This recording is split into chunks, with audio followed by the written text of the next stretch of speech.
Sa ngalan ng Ama, ng Anak at ng Espiritu Santo. Amen. Sumainyo ang Panginoon. At sumayo rin. Mga kapatid, tayo'y tinipon bilang isang angkan ng Diyos upang sama-sama tayong mag-alay at magpasalamat sa ating Ama sa Langit sa pamamagitan ng ating mahal na pong Jesus Nazareno. Tayo'y tinatawag niya na manalig at sumunod sa Kanya, ang tinapay na nagbibigay ng buhay. Hilingin natin na tunay tayong magbigay ng ating buong buhay habang buhay upang si Jesus ang tunay na mabuhay sa atin. Upang tayo maging marapat gumanap sa banal na pagdiriwang, aminin natin at pagsisihan ng ating mga kasalanan.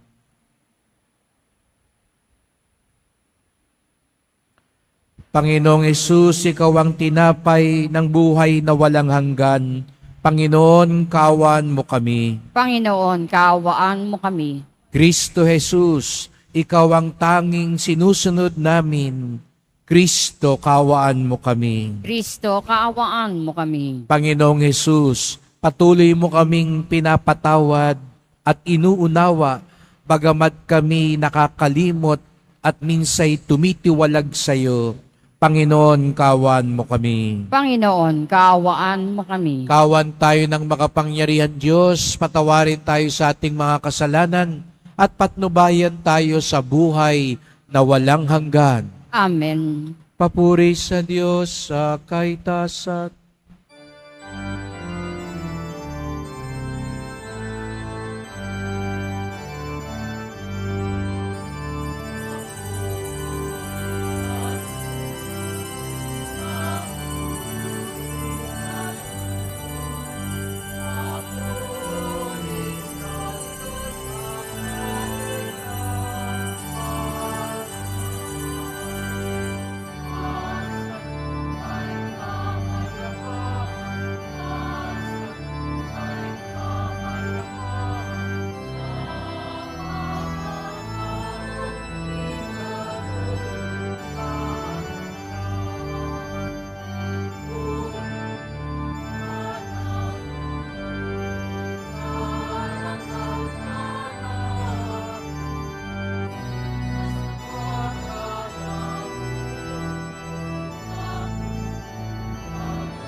Manalangin tayo.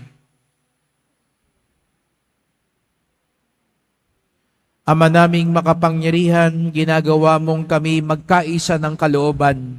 Ipagkaloob mong ang iyong mga utos ay aming mahalin. Ang iyong mga pangako ay hangarin naming tanggapin upang sa anumang pagbabago sa paligid namin, manatiling matatag ang aming loobin sa tunay na kasiyahang matatagpuan sa iyong piling. Sa pamamagitan ni Jesucristo, kasama ng Espiritu Santo, magpasawalang hanggan. Amen. Magsiupo ang lahat.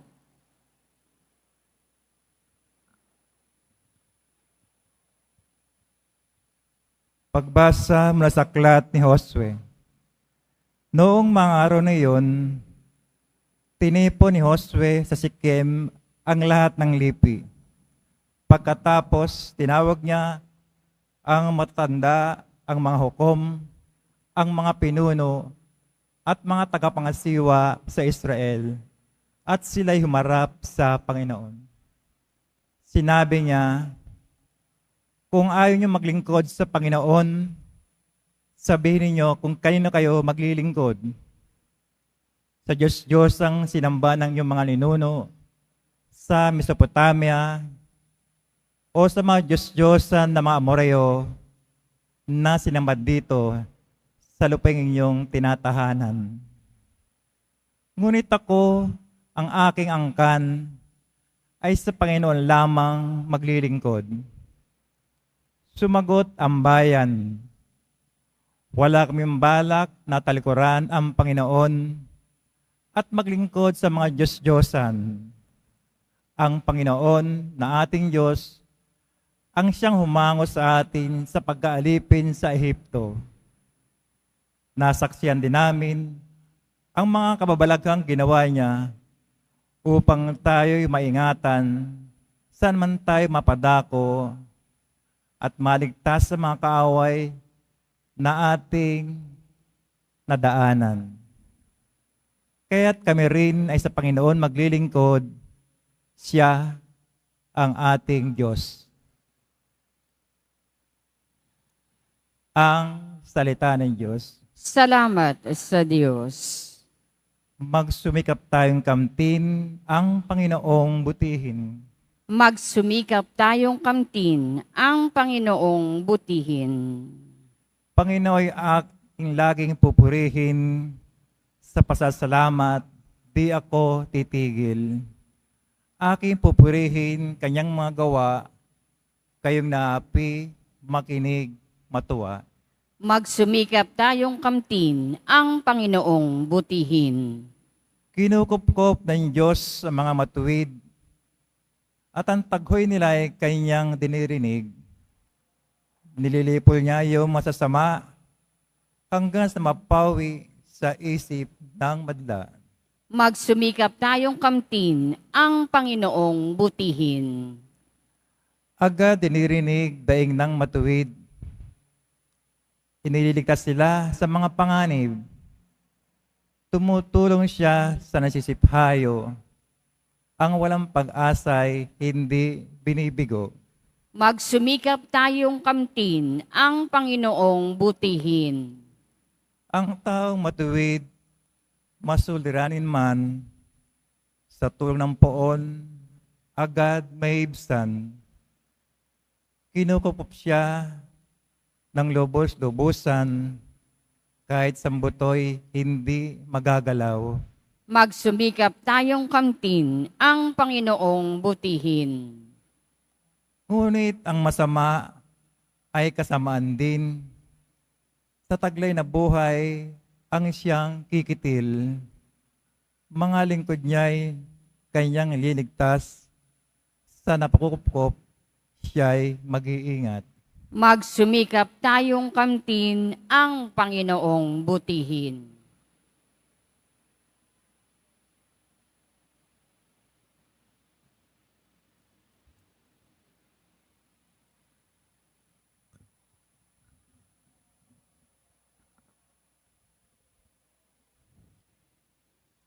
Pagbasa mula sa sulat ni Apostol San Pablo sa mga taga-Efeso.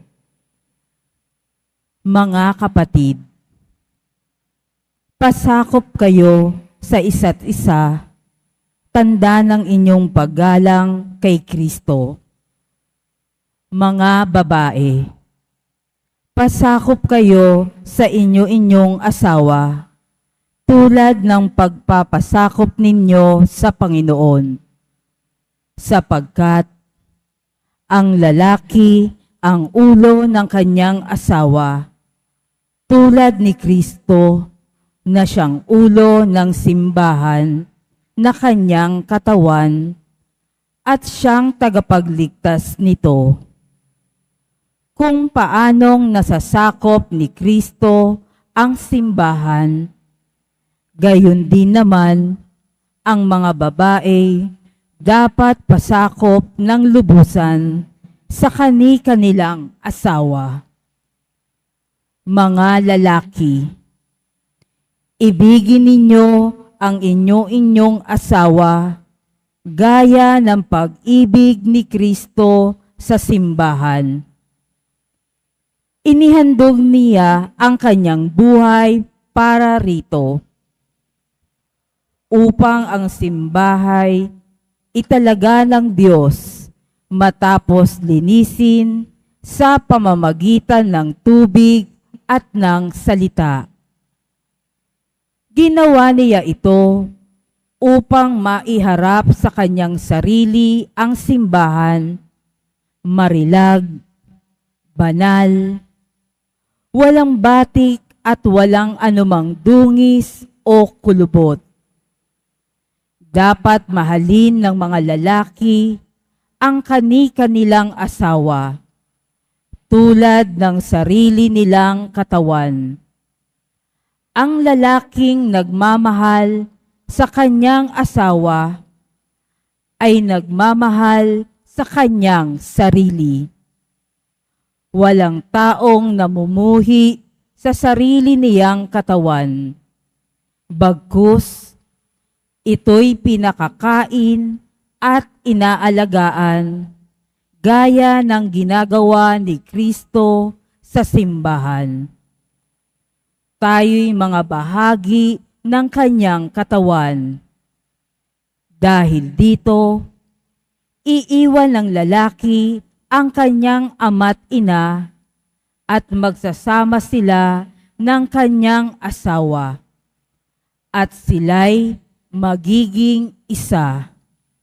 Isang dakilang katotohanan ang inihahayag nito, ang kaugnayan ni Kristo sa simbahan, ang tinutukoy ko. Ang salita ng Diyos. Salamat sa Diyos. Magsitayo ang lahat.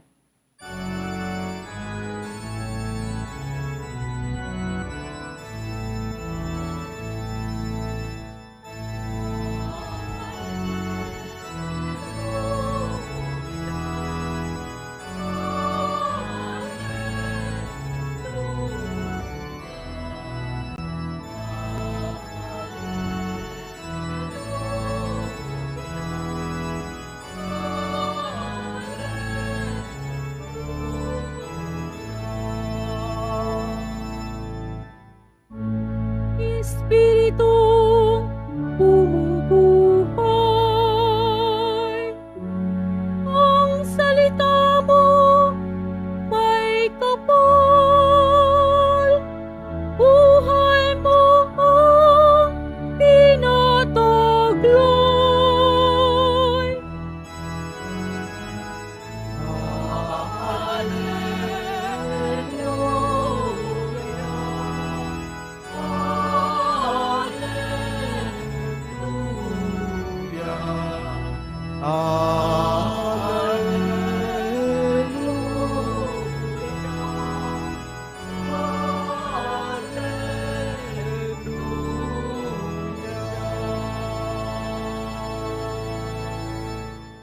Sumainyo ang Panginoon. At sumayo rin. Ang mabuting balita ng Panginoon ayon kay San Juan. Papuri sa iyo, Panginoon. Noong panahong iyon, Marami sa mga alagad ni Jesus ang nagsabi, "Mabigat na pananalita ito. Sino ang makatatanggap nito?" Alam ni Jesus na nagbubulong-bulungan ng kanyang mga alagad tungkol dito, kaya't sinabi niya, "Dahil ba rito'y tatalikuran na ninyo ako? Gaano pa kaya kung makita ninyong umakyat ang anak ng tao sa dati niyang kinaroroonan? Ang Espiritu ang nagbibigay buhay, hindi ito magagawa ng laman. Ang mga salitang sinabi ko sa inyo ay Espiritu at buhay. Ngunit may ilan sa inyong hindi nananalig sa akin, sapagkat talastas ni Jesus buhat po nung una kung sino-sino ang hindi nananalig sa Kanya at kung sino ang magkakanulo sa Kanya. Idinugtong pa niya, "Yan ang dahilan, kaya ko sinabi sa inyo na walang makalalapit sa akin malibang loobin ito ng aking Ama." Mula nooy marami sa kanyang mga alagad ang tumalikod at hindi na sumama sa kanya. Kaya't tinanong ni Jesus ang 12, "Ibig din ba ninyong umalis?" Sumagot si Simon Pedro, "Panginoon, kanino po kami pupunta? Nasa inyo ang salitang nagbibigay ng buhay na walang hanggan. Naniniwala kami at ngayoy natitiyak namin, kayo ang banal ng Diyos."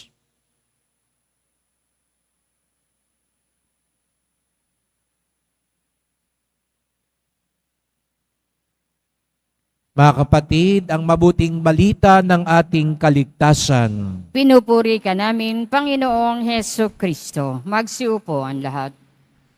Magandang umaga po sa inyong lahat at maligayang pagdating sa tahanan ng ating mahal na pong Jesus Nazareno. Pinagdarasal din natin ang mga nasa online, lalo na po mga may sakit, nag-aalaga sa may sakit, at mga kababayan, kadeboto natin mula sa iba't ibang panig ng bansa at daigdig na nais sumama sa misa dito sa Quiapo, sa Basilica Minor at Pambansang Dambana ni Jesus Nazareno. Araw ng Linggo, araw ng Diyos, araw ng simbahan, at tayong lahat ay narito sapagkat tinawag tayo ng Diyos, mahal tayo ng Diyos. Kaya't bigyan natin ng papuri, parangal at pasasalamat ang ating minamahal na Nuestro Padre Jesus Nazareno. Dumako po tayo sa huling pagninilay sa Ebanghelyo ni San Juan Kabanata 6 na ating narinig ngayon po ang 5 linggo ng kwento ay galing lamang sa isang tagpo. Bihira lamang po mangyari yon na sunod-sunod na linggo, isa lang ang tinalakay. Si Jesus ang tinapay ng buhay. Kung matatandaan po ninyo, nagsimula ito doon sa himala ng pagpapakain ng lagpas 5,000 tao sa pamamagitan lamang ng 5 tinapay at 2 isda. At dahil sa himalang yon, sumikat si Jesus Nazareno, pinagkaguluhan, hinanap, hinabol ng mga tao. Ngunit tumanggi si Jesus. Sa katunayan, iniwan niya yung mga tao sapagkat hindi siya naintindihan. Hindi yung tinapay ang inaalok ni Jesus. Gusto siyang gawing hari. Pero ayaw yun ni Jesus sapagkat ayaw niyang gawing hari dahil lamang sa tinapay. Hindi siya panador. Hindi siya bakery. Hindi siya tagapagbigay lang ng ayuda. Kung sa atin, ang binoboto natin yung maraming bigay na ayuda, ang unang panuntunan natin yung maraming abot. Hindi ho ganyan ang kalakaran ni Jesus Nazareno. Hindi dinadaan sa abutan, hindi yung leader na maraming paayuda. Iba ang nais niya, ang tingnan natin. Sino ba ang tunay na marangal? Sino ba ang tunay na mabuti? Sino makapaghahatid sa kaligtasan? Pero matigas ang ulo ng mga tao. Hinabol pa rin siya. Pero anong sabi ni Jesus sa Sareno? Hindi naman talaga ako ang gusto nyo eh. Yung tinapay. Hindi naman talaga akong hinahabol nyo eh. Yung hinihingi nyo sa akin. Hindi naman talaga akong sadya nyo eh. May kailangan lang kayo sa akin. Magandang pagninilay po yan. Hindi lang yan tinatanong ni Jesus sa Sareno sa mga tao noon. Ngayon din tinatanong sa atin yan. Hindi lang yata ako hinahanap nyo eh.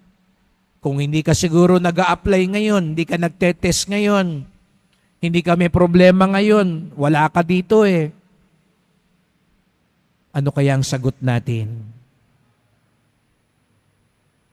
Kaya sabi ni Jesus sa Sareno, huwag yung binibigay kong hanapin nyo, ako ang hanapin ninyo. Huwag yung tinapay na mauubos din. Matutunaw din yan. Magugutom ka rin. Pagkalipas lang ng ilang oras, ako ang tinapay ng buhay.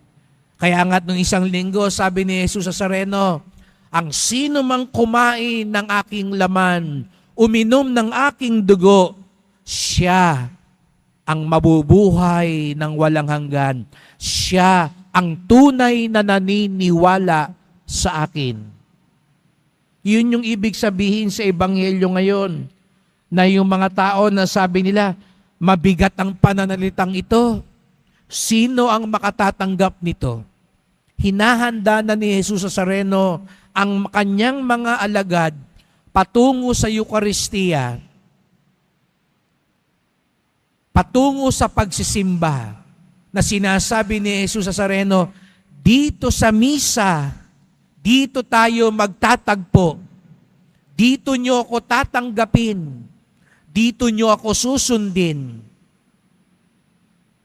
Pero hirap ang mga tao. Kung nung isang beses ang nagbubulong-bulungan yung mga tao, di ba? Sabi ko sa inyo, yung mga tao, pag ayaw yung sinabi, nagbubulong-bulungan. Ugali din natin yun, di ba mga kapatid? Pag ayaw nyo yung sinabi ng pinuno ninyo, ayaw nyo yung sinabi ng magulang ninyo, ayaw nyo yung sinabi ng pare, ayaw nyo yung sinabi ng kasama ninyo, nagbubulong-bulungan kayo. Ganon ang ginawa ng mga tao. Pero ngayon, may dagdag pa. Yung mga alagad na mismo ang nagbubulong-bulungan. Pero bakit? Hirap sila matanggap ito. Hirap sila na paano nga ba kakainin ng katawan ni Jesus? Paano iinumin ang kanyang dugo? Pero matatandaan ninyo, pagdating sa huling hapunan, mamaya uulitin natin ang mga salita ni Jesus sa Sareno. Anong sabi niya noon? Nung kinuha niya ang tinapay, ito ang aking katawan. Nung kinuha niya yung kalis, ito ang aking dugo. Kaya mamaya, pagtanggap natin ng komunyon, ito ang katawan ni Jesus sa Sareno.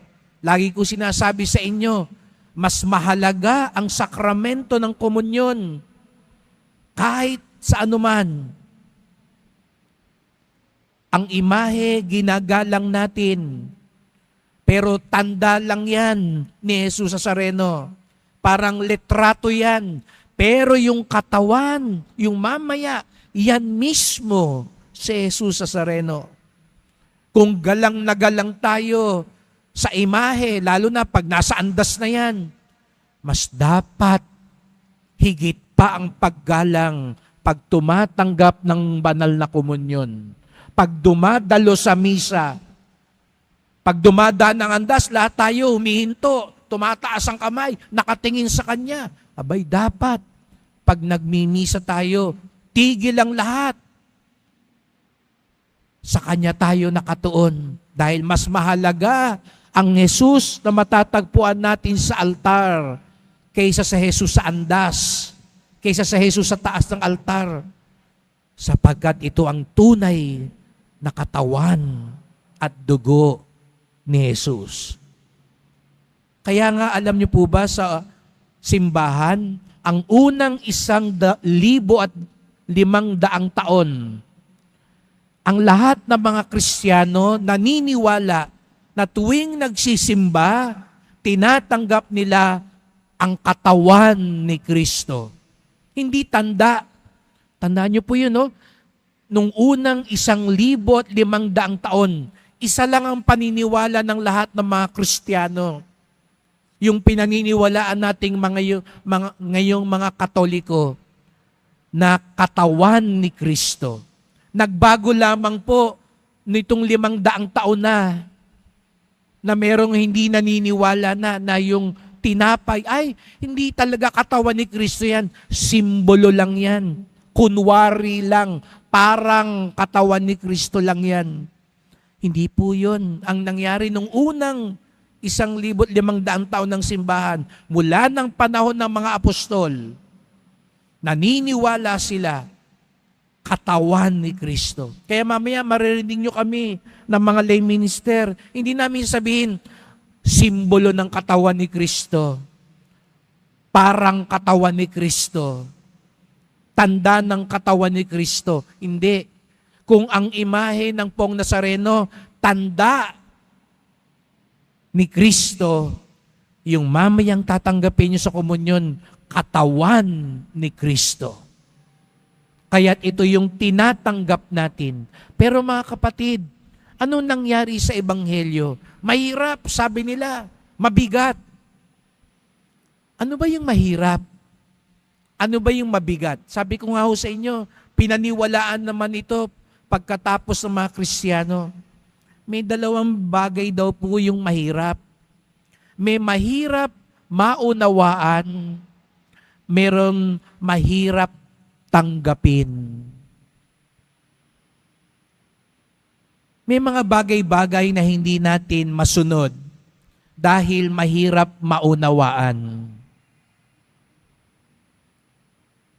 Pero aminin natin, may mga bagay-bagay naman na hindi natin sinusunod, hindi dahil mahirap maunawaan, kundi dahil mahirap tanggapin.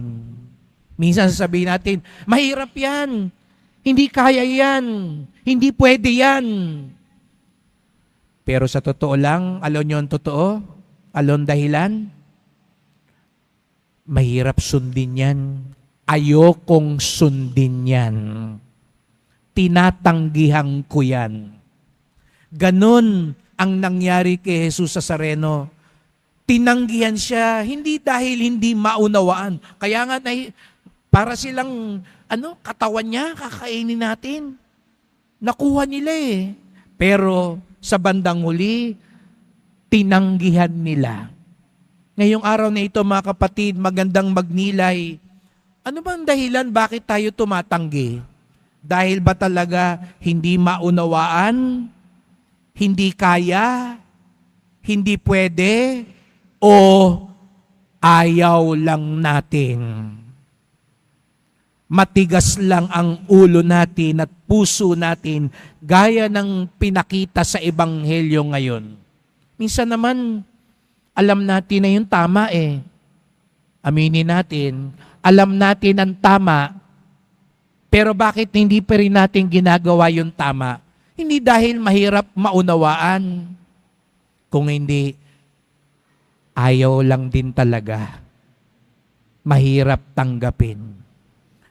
Aminin natin, alam nating lahat. Hindi maganda yung magsinungaling. Sino sa atin ang natutuwa sa mga nagsisinungaling?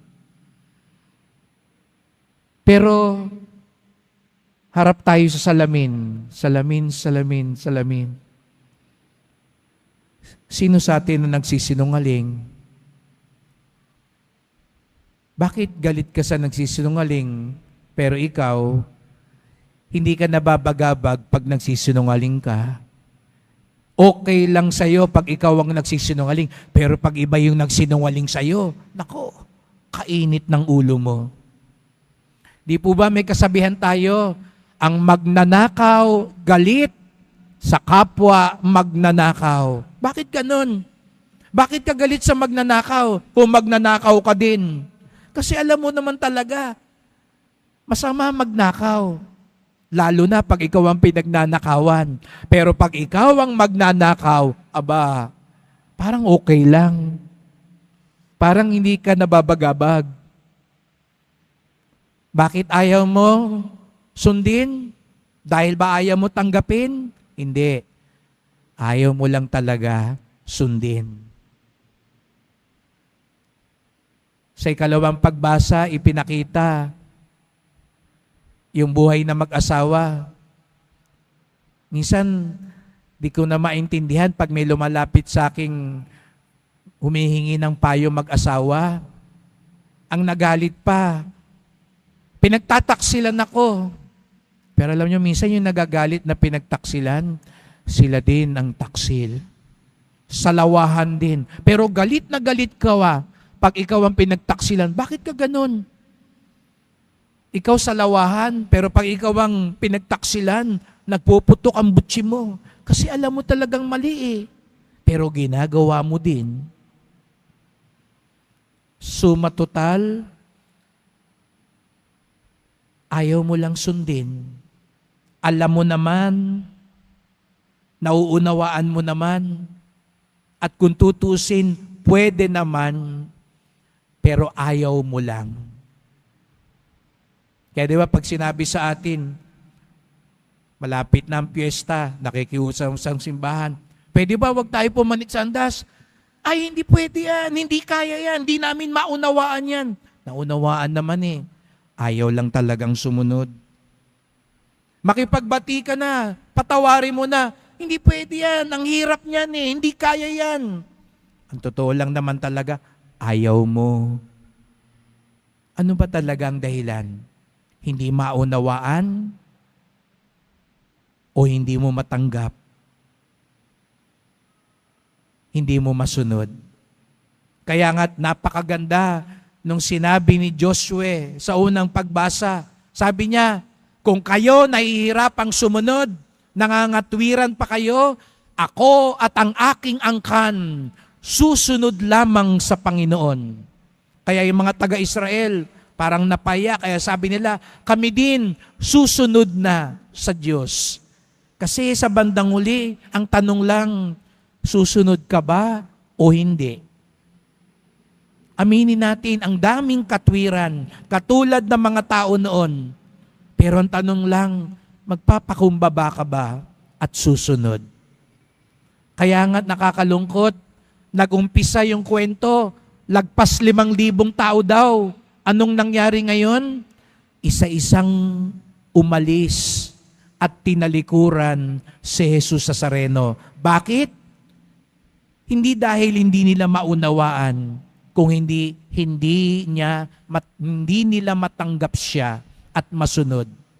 Kaya't napakaganda ang tanong ni Jesus Nazareno na ngayon ay tinatanong niya sa lahat sa atin.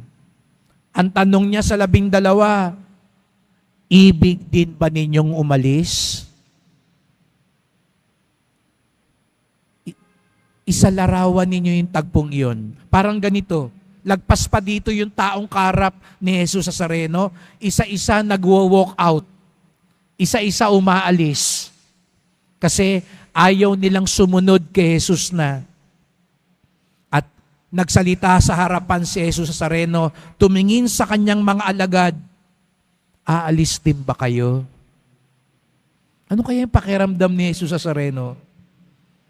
Matapos kayong kumain, matapos kayong pagalingin, matapos kayong tulungan.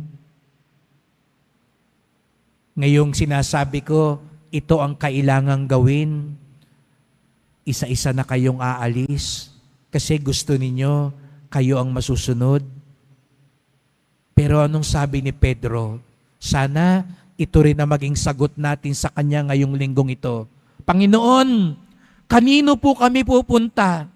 Nasa inyo ang salitang nagbibigay ng buhay na walang hanggan. Panginoon, mahirap po, mabigat po, pero kanino pa kami babaling? Hindi sa sarili namin, hindi sa mga sulsol at bulong-bulungan sa paligid namin. Sa inyo kami susunod, sapagkat nasa inyo ang buhay na walang hanggan. Kaya't sa pagpapatuloy ng misang ito, magdasal po tayo. Mahal na pong Jesus Nazareno, narito po kami. Nais naming sumunod sa inyo. Opo, maraming pagkakataon, mahirap sumunod sa inyo. Maraming tukso, maraming pagsubok. At minsan aminin namin gusto namin kami ang nasusunod. Kami ang magdidikta kung papaano kami susunod sa iyo. Kami ang mamimili kung anong dapat naming sundin sa inyo. Pero mahal na pong Jesus Nazareno, paalala niyo sa amin ang tunay na pagsunod, ang tunay na pagtanggap, sapagkat kayo ang tunay na dapat maghari, kayo ang tunay na dapat mabuhay sa aming puso, sa aming tahanan, sa aming bayan. Kaya't mahal na pong Jesus Nazareno, narito kami, hindi lang dahil may hinihingi kami. Narito kami sapagkat kayo ang hinahanap namin, kayo ang minamahal namin, kayo ang aming tunay na susundin anuman ang mangyari. Mahal na pong Jesus Nazareno, kaawaan niyo po kami, basbasan niyo po kami. Amen. Amen. Magsitayo ang lahat.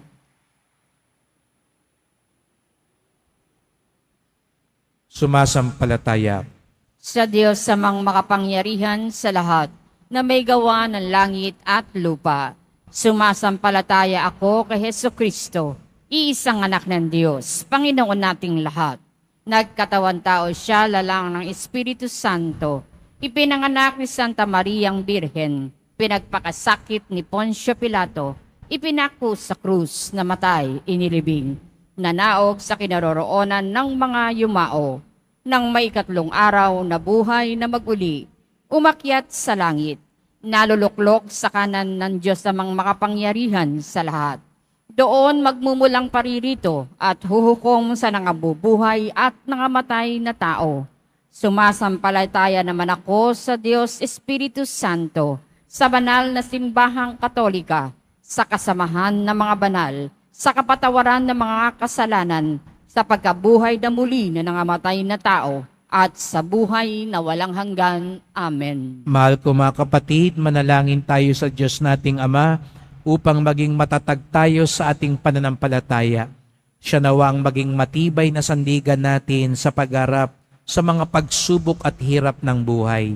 Manalangin tayo. Panginoon, dinggin mo kami. Panginoon, dinggin mo kami. Maging lakas nawa ng Santo Papa, mga obispo, mga pari, at mga diakono ang salita ng Diyos upang patuloy nilang ipahayag ang mabuting balita ng buong sigasig at katapatan. Manalangin tayo. Panginoon, dinggin mo kami. Manalig nawa kay Jesus ang salitang nagbibigay buhay, ang mga namumuno sa ating bayan, at huwag silang masilaw sa kayamanan at kapangyarihan. Manalangin tayo. Panginoon, dinggin mo kami. Gabayan nawa ang mga guro't katikista at silang mga patuloy na nagtuturo ng mabuting asal at pananalig sa iyo. O Diyos, bigyan mo sila ng lakas ng loob upang salamin din nila ang bawat mabuting kanilang itunuturo't binabahagi. Manalangin tayo. Panginoon, dinggin mo kami. Huwag nawang panghinaan ng loob ang mga pamilyang may alitan ang nagkawatak-watak at matuto silang magsakripisyo at makapagkumbaba upang maibalik nila ang magandang ugnayan sa isa't isa. Manalangin tayo. Panginoon, dinggin mo kami. Tanggapin nawa sa kaharian ng Diyos ang mga kapatid nating namayapa upang sila'y magkamit na walang hanggang kagalakan at kapayapaan. Manalangin tayo. Panginoon, dinggin mo kami. Ama, ikaw ang aming kanlungan. Pakinggan mo ang panalangin ng iyong bayan. Tanggapin mo kami at panatilihin sa iyong pag-ibig sa pamamagitan ni Kristong aming Panginoon. Amen. Magsiupo ang lahat.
Magsitayo ang lahat.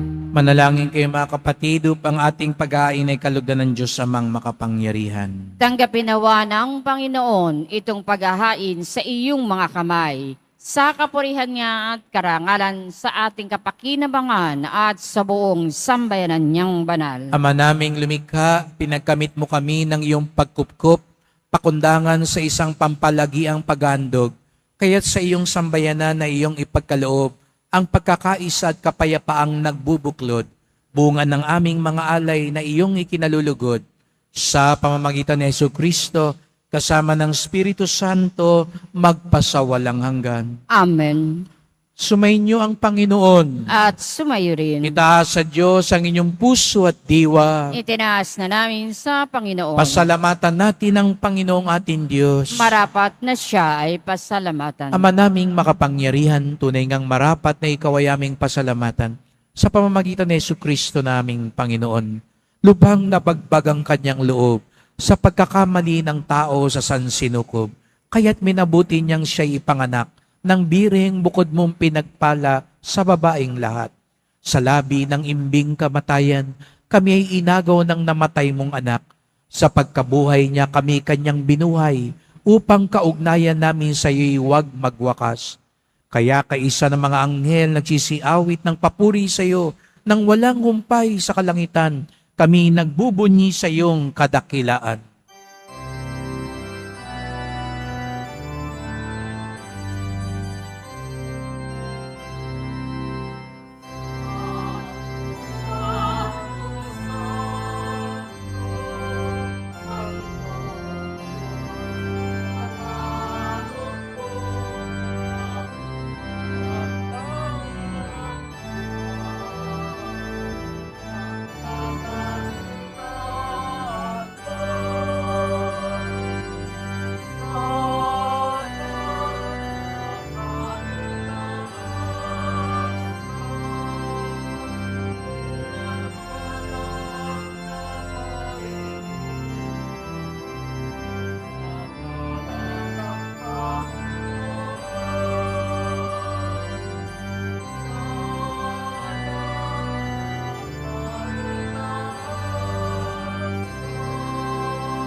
Magsiluhod ang lahat. Ama naming banal, ikaw ang bukal ng tanang kabanalan, kaya't sa pamamagitan ng iyong Espiritu, gawin mong banal ang mga kaloob na ito, upang para sa amin maging katawan at dugo ng aming Panginoong Jesucristo. Bago niya pinagtiis ang kusang loob na maging handog, hinawakan niya ang tinapay, pinasalamatan kanya. Pinaghati-hati niya yon. Iniabot sa kanyang mga alagad at sinabi, "Tanggapin ninyong lahat ito't kanin. Ito ang aking katawan na ihahandog para sa inyo."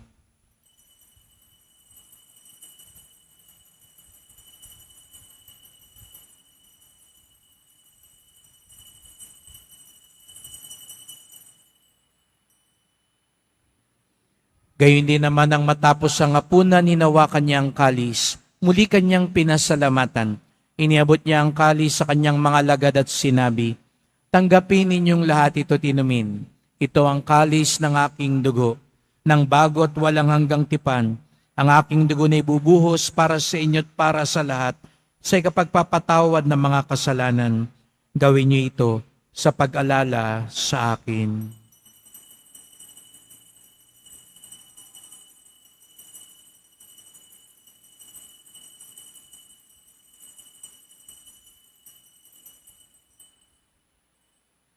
Magsitayo ang lahat. Ipagbunyi natin ang misteryo ng pananampalataya. Si Kristo'y namatay, si Kristo'y nabuhay, si Kristo'y babalik sa wakas ng panahon. Ama, ginagawa namin ngayon ang pag-alala sa pagkamatay at muling pagkabuhay ng iyong anak.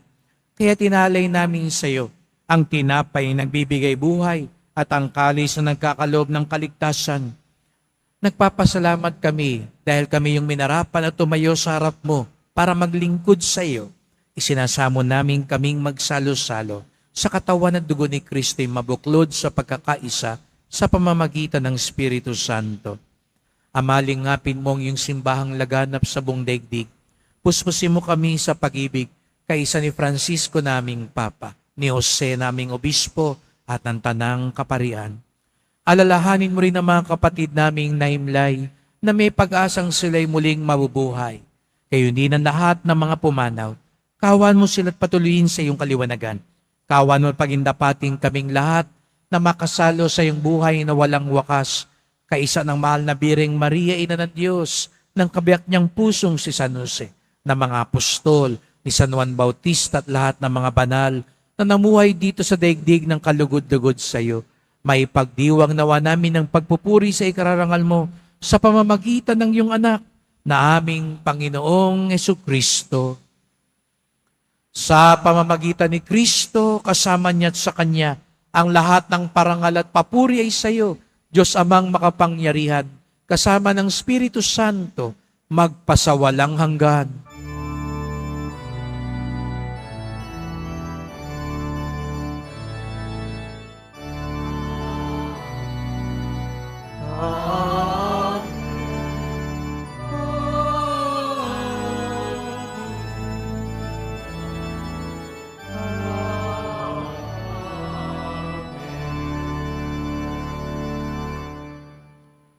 Buong galang tayong tumawag sa ating Ama sa langit.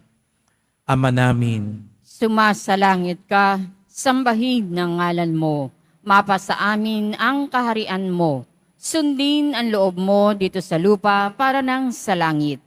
Bigyan mo kami ngayon ng aming kakanin sa araw-araw at patawarin mo kami sa aming mga sala para nang pagpapatawad namin sa nagkakasala sa amin. At huwag mo kaming ipahintulot sa tukso at iadya mo kami sa lahat ng masama. hinihiling namin kami adya sa lahat ng masama, pagkalooban ng kapayapaan araw-araw, iligtas sa kasalanan, ilayo sa lahat ng kapahamakan, samantalang aming pinananabikan ang dakilang araw ng pagpapahayag ng tagapagligtas naming si Jesucristo. Sapagkat iyo ang kaharian at ang kapangyarihan at ang kapurihan magpakailanman. Amen. O Panginoong Jesucristo, sinabi mo sa iyong mga apostol at ngayon sinasabi mo sa amin lahat dito, kapayapaan ang iniiwan ko sa inyo, ang aking kapayapaan ay binibigay ko sa inyo. Tunghayan niyo pong aming pananampalataya, huwag pong aming mga kasalanan. Patawad po kung matigas ang aming puso at ulo. Kung marami kaming katwiran, ngunit sa totoo lang ay dahil ayaw lang naming sumunod. Linisin niyo po kami, Panginoon. Pagkalooban niyo po kami ng kapayapaan at pagkakaisa, ayon sa iyong kalooban, kasama ng Espiritu Santo, magpasawalang hanggan. Amen. Ang kapayapaan ng Panginoon ay laging sumainyo. At sumayo rin. Magbigayan tayo ng kapayapaan ni Kristo sa isa't isa.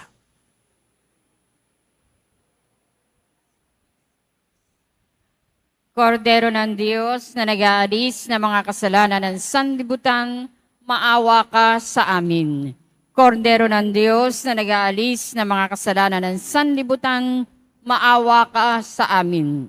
Kordero ng Diyos na nag-aalis ng mga kasalanan ng sanlibutan, ipagkaloob mo sa amin ang kapayapaan. Magsiluhod ang lahat.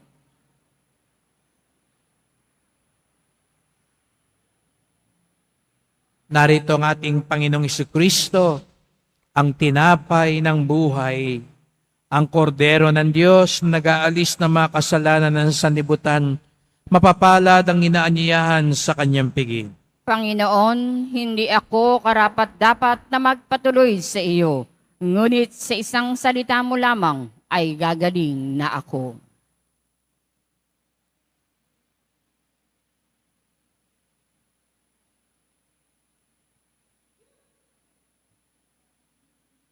Para sa lahat ng tatanggap ng banal na komunyon, sasagot po tayo ng amen pagkasabi ng pari o ng lay minister ng katawan ni Kristo at isubo agad sa bibig bago umalis sa harapan ng pari o lay minister. Sumunod po tayo.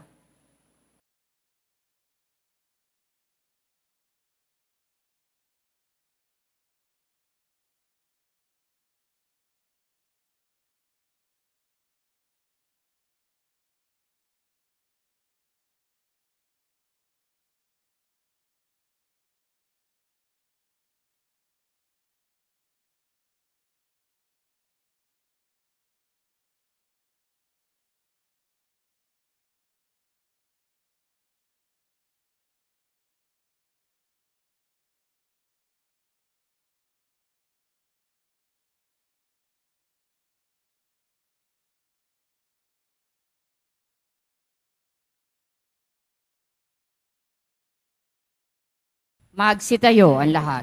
Manalangin tayo. Ama naming mapagmahal, lubusin mo sa amin ang kagalingang bigay ng iyong pag-ibig na ngayon pinagdiriwang at kami naway magkaroon ng ganap na kaunlaran upang sa lahat ng aming pinagkakaabalahan, ikaw ay aming mabigyang kasiyahan. Sa pamamagitan ni Jesucristo, kasama ng Espiritu Santo, magpasawalang hanggan. Amen. Salamat po sa inyong pagpunta dito sa Quiapo. Ingat po kayo sa pag-uwi. Salamat po sa mga naglingkod sa misa at sa inyong tulong sa simbahan. Mga pamisa, love offerings, online donations, sa mga nagdadala po ng bigas, dilata at iba pang pang-ayuda. Ang debosyon natin sa Poong Nazareno ay nagtuturo sa atin magmalasakit sa ating kapwa. Minsan marami tayong katwiran, hindi maintindihan, hindi kaya, hindi pwede. Ngunit sa totoo lang, ang talagang ay dahilan ay hindi natin gusto at ayaw nating sumunod. Dalisayin nawa ni Jesus Nazareno ang ating puso upang tunay tayong sumunod sa Kanya. Sumainyo ang Panginoon. At sumayo rin. Mahal na pong Jesus Nazareno, iniayag mo sa pamamagitan ng krus ang walang maliw na pag-ibig ng Diyos sa sangkatauhan. Pakinggan mo ang kahilingan ng iyong nagsusumamo sa iyo. Makamtanawa nilang iyong katugunan at tanggapin ng kasagutan ng mayutang na loob na tinatanaw. Basbasan din po ninyo ang dala nilang mga imahin at dasalan. Sa pamamagitan ng bendisyon na ito, naway maalala nila mga pangako sa binyag na ikaw ang kanilang ibigin at paglingkuran bilang Panginoon, magpasawalang hanggan. Amen. At pagpalain kayong lahat ng makapangyarihang Diyos, Ama at Anak at Espiritu Santo. Amen. Humayo kayo at tunay na sumunod sa Poong Jesus Nazareno. Salamat sa Diyos.